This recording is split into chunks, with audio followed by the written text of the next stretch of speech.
Hi everyone, my name is Dave, and I want to show you how to personalize your AWeber landing pages. And what that means is you can customize the content on your landing page based on information you already have about your website visitor.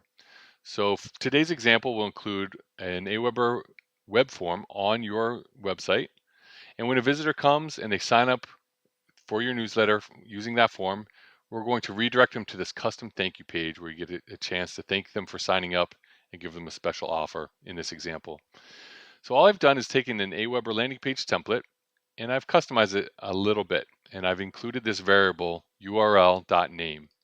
And what that means is I can replace that variable with any value I like simply by putting that value into the URL bar.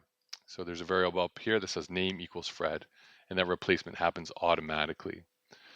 So you can choose any variable you like, and we have knowledge base articles that show you how to do that.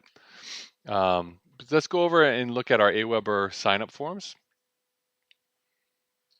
So let's say I've designed a form, it collects name and email address. And what I need to do is go over to settings, and I'm going to choose to redirect anybody that submits this form over to your custom landing page. All right, so that's the URL to my landing page.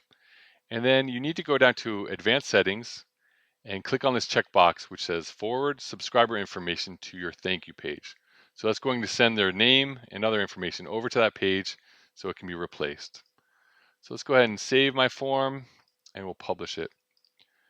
All right, so imagine that I've put this form on my website and I'm a visitor. I'm going to fill it out. My name is Dave, and I'll enter my email address, and I'll go ahead and submit that form, and it should forward me to the landing page, and it's included my first name, and now this landing page is personalized just for me. So there's a lot of opportunities to customize your landing page. You can use any variable that you like. You can also use variables that come from form submissions like I just showed you, and our knowledge base articles cover all of that. So we hope you make it a unique experience for your visitors. Try it out and let us know how it goes. Thank you.